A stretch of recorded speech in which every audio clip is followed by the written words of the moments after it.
Julian Jackson was not just a fighter. He was a force of nature inside the boxing ring.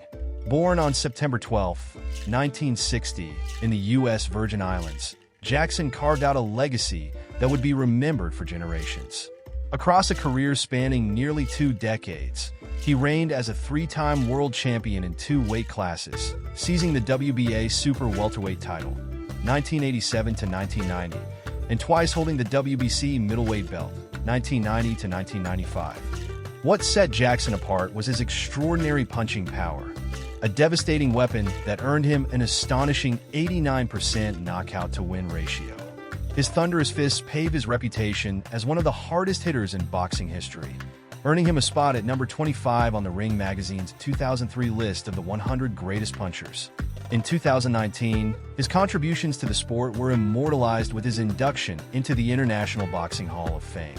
Jackson first made waves on the amateur circuit, representing the United States Virgin Islands at the 1979 Pan American Games.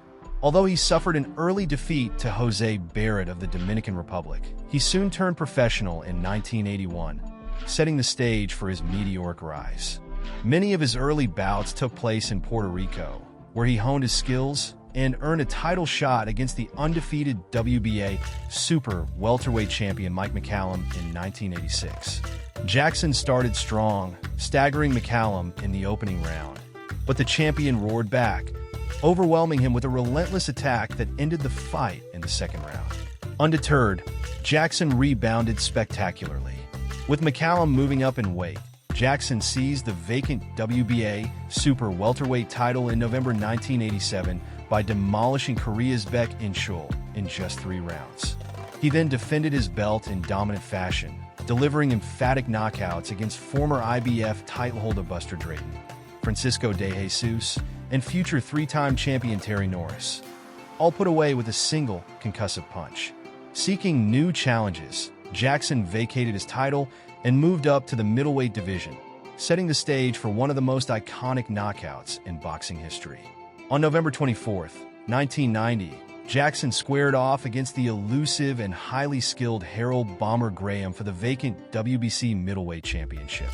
Graham was executing a near-flawless game plan, peppering Jackson with shots and exploiting his surgically repaired retina. For 3.5 rounds, Graham danced around him, landing at will, until Jackson uncorked a right hand that sent shockwaves through the sport.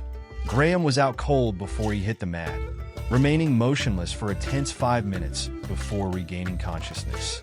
The knockout is still revered as one of the most brutal and spectacular in boxing history. Jackson defended his middleweight title with ruthless efficiency, dispatching Dennis Milton, Ismail Negrin, and Ron Collins in quick succession. However, his reign faced a formidable challenge in May 1993 when he met the relentless Gerald McClellan. Though Jackson had early success, McClellan absorbed his best shots and turned the tide, stopping Jackson in the 5th round. Their rematch in 1994 was even more abrupt, with Jackson succumbing to a left hook to the body just 65 seconds into the fight. Despite these setbacks, Jackson briefly reclaimed his championship status in 1995, capturing the WBC middleweight title once more by knocking out Agostino Cardamone.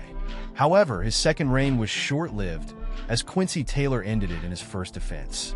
A torn rotator cuff hampered Jackson in that fight, signaling the decline of a once unstoppable force. He fought a few more times before calling it quits in 1998 after consecutive losses to Verno Phillips and Anthony Jones. Though his career in the ring ended, Jackson's passion for the sport never waned. He returned to his home in St. Thomas, where he embraced a new calling in ministry while continuing to nurture the next generation of fighters as a trainer. His 3 sons, Julius, Julian Jr., and John, followed in his footsteps, embarking on their own professional boxing careers. At one point, Jackson was even enlisted by Coral World Ocean Park in St. Thomas as an attraction, a testament to his larger-than-life presence.